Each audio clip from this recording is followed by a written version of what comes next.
레위기 25장은 안식년, 희년, 토지법에 대한 내용을 다루고 있습니다. 먼저 1절에서 7절은 안식년에 대한 말씀입니다. 안식년이 될 동안 6년 동안은 하나님이 주신 땅에 파종하여 거기서 난 소출을 거두어 그것을 먹고 살지만 7년째가 되는 안식년에는 땅에 어떤 것도 심거나 파종하지 말고 온 땅을 쉬게 함으로 땅으로 안식하게 하라고 명령하십니다. 하나님은 왜 땅을 안식하게 하시는 것이겠습니까? 사실 땅을 안식하게 한다는 뜻은 어떻게 보면 1년 동안 모든 생산을 중단하는 것과 같은 것입니다. 하나님께서 이스라엘 백성에게 7년에 한 번씩 안식년을 주시는 이유는 땅의 진정한 주인이 바로 하나님이실 뿐만 아니라 땅에서 나는 모든 것, 우리 생계와 생명까지도 이 땅에 있는 것에 달려 있지 않고 또 우리의 노력에 달려 있는 것이 아니라 오직 하나님으로부터 나오는 것임을 알게 해주기 위함이라고 할 수 있습니다.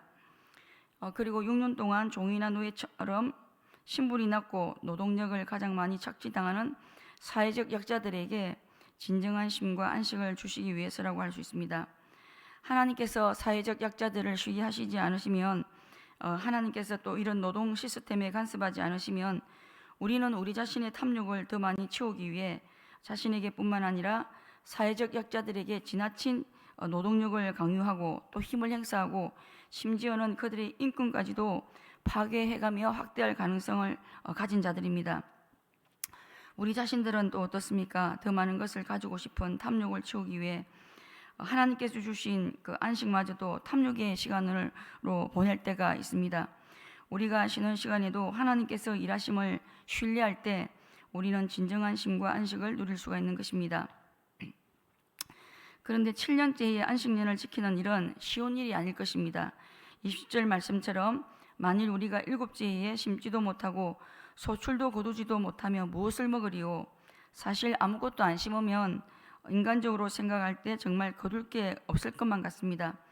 그런데 하나님은 이스라엘 백성들이 안식년을 지킬 수 있도록 하기 위해 6째 해에 3년째의 복을 주셔서 3년 동안 쓰고 먹고 살기에 조금도 부족함이 없게 해주시겠다고 분명히 약속하셨습니다. 어떤 사람이 안식년을 지킬 수 있겠습니까? 안식년을 지킬 수 있는 사람은 6년째 해에 3년치 먹을 복을 주시는 하나님의 약속을 믿는 사람만이 지킬 수가 있는 것입니다. 따라서 하나님께서 안식년을 주시는 또 한 가지 이유는 하나님의 사람은 떡으로 사는 존재가 아니라 말씀으로 사는 존재이며 믿음으로 사는 존재라는 것을 깨닫게 하시기 위한 목적으로 볼 수 있습니다. 그리고 8절에서 22절은 희년에 대한 말씀입니다. 7 안식년이 49년이 지난 50년째 되는 해에 하나님은 나팔 소리와 함께 온 땅에 자유를 선포하는 희년을 거룩하게 지키게 하셨습니다. 그래서 희년에는 주인들에게 속박되었던 자들이 주인에게 해방되어 자기 소유주와 가족들에게 돌아가고 또 자기 기업을 잃었던 자들은 다시 찾게 되고 먼 곳으로 이주한 자들은 다시 자신이 기업이 있는 곳으로 돌아가게 하셨습니다. 안식년은 안식과 쉼이 목적이라면 희년은 안식과 함께 자유의 선포가 추가되어 있음을 알 수 있습니다. 7년째 안식년에는 주인의 노예들이 농사 짓는 노동을 쉴 수 있다면 50년 희년이 되면 노예에서 완전한 해방과 모든 부채가 면제되고 50년 전 원래 상태로 돌아가게 됩니다. 이스라엘 백성들은 가나안 땅에 들어왔을 때 각 지파에 따라 땅을 분배받게 됩니다. 그런데 살다 보니 생각지도 못한 문제들로 인해 경제적인 손실을 입게 되는 경우들이 많습니다. 이렇다 보니 본의 아니게 빚을 지기도 하고 또 하나님께서 주신 기업의 땅이지만 그 땅을 헐값에 팔기도 하고 또 빚을 갚기 위해 다른 이의 노예가 되기도 합니다. 땅을 잃고 다른 사람의 종이 된 사람은 스스로의 힘으로 하나님이 주신 기업을 되찾을 길이 사실상 없습니다. 그리고 노예가 되고 종이 되면 이들은 인간의 기본권을 잃게 되고 또 이스라엘 공동체가 불평등한 그런 사회 구조가 될 수밖에 없습니다. 어떤 이유 때문인지 모르지만 땅을 잃고 자유를 잃고 종이 된 사람은 사실 무슨 기쁨과 재미로 인생을 살아갈 수 있겠습니까? 아무런 꿈도 희망도 없이 자신의 신세를 한탄하며 살아갈 수밖에 없습니다. 그런데 하나님은 바로 이런 자들을 위해 희년을 선포하셨던 것입니다. 그래서 희년이 되면 노예에서 해방되어 자유를 되찾고 잃어버린 땅도 되찾게 됩니다. 50년이 되면 50년 이전의 원래 상태로 돌아갈 수 있습니다. 노예가 되었던 자들에게, 자신의 땅을 잃어버렸던 자들에게 희년은 그야말로 희망이고 꿈이라고 할 수 있을 것입니다. 그러나 비록 현재 상황이 힘들고 어려워도 희년을 바라보고 하루하루 절망이 아니라 더욱더 긍정적으로, 보다 적극적으로, 희망적으로 살아갈 수 있지 않겠습니까? 49년이라는 세월이 흐르는 동안 하나님의 언약 공동체인 이스라엘 공동체는 빈익빈 부익부 형상으로 부와 힘의 편중이 극대화되지만 50년째는 하나님의 은혜로 이런 양극화와 불균형이 시정이 되고 하나님의 뜻에 합당한 공동체로 재형성이 됩니다. 이런 의미에서 희년은 바로 하나님의 나라가 어떤 나라인지를 잘 보여줍니다. 하나님의 나라는 빈익빈 부익부 불평등한 나라가 아니라 부유한 자들이 가난한 자들이 부족한 것을 보충함으로 평균케 되는 평등한 나라, 또 한 개인의 인격이 동등한 가치로 평가가 되는 그런 나라입니다. 희년이 다가올수록 희년의 때를 가장 싫어했던 사람은 어떤 사람이겠습니까? 아마도 노예를 많이 거느리고 또 땅을 많이 차지하고 있는 사람들일 것입니다. 희년이 되면 노예도 땅도 다 돌려줘야 합니다. 희년의 때에 6년 동안 거느리고 있던 노예들을 다 내보내고 또 그동안 차지하고 있었던 땅을 다 돌려주게 함으로써 하나님은 그들에게 더 많이 가지려고 하는 탐욕에 대해 제동을 걸으셨다고 볼 수 있습니다. 탐욕은 우리 스스로 제동을 걸 수 있는 그런 성격이 아닙니다. 그리고 탐욕은 임계점을 넘으면 결국 사람들을 짐승 수준으로 타락시키고 멸망하게 만듭니다. 그렇기 때문에 희년은 땅을 잃고 종살이하던 사람에게만 유익한 제도가 아니라 노예를 많이 거느리고 다른 이의 땅을 많이 차지한 사람들에게도 정말 유익한 제도라고 할 수 있습니다. 50년이 되면 다 원래대로 제자리로 돌아가기 때문에 지금 가진 것이 전부 다 내 것이라고 여길 수가 없다는 것입니다.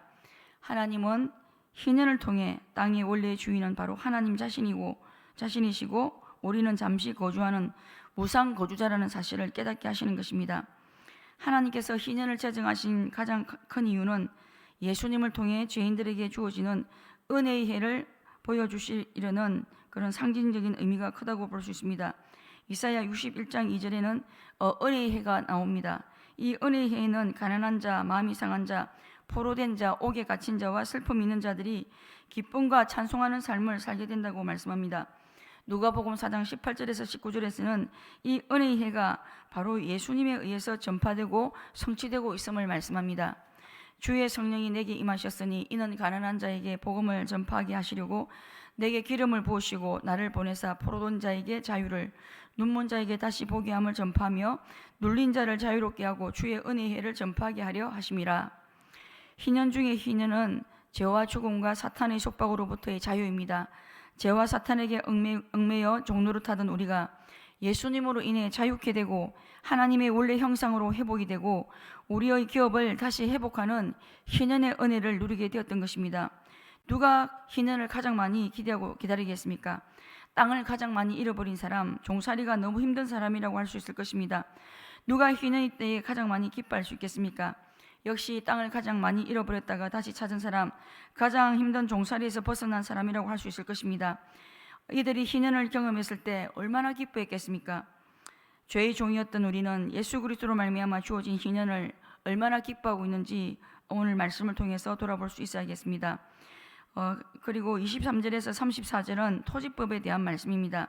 첫 번째, 토지는 영구히 팔 수 없다고 말씀합니다. 왜냐하면 토지는 본래 하나님의 것이고 인간은 잠시 사용할 권리만을 가지고 있기 때문입니다. 인간은 모두 토지의 주인이신 하나님의 소작인에 불과합니다.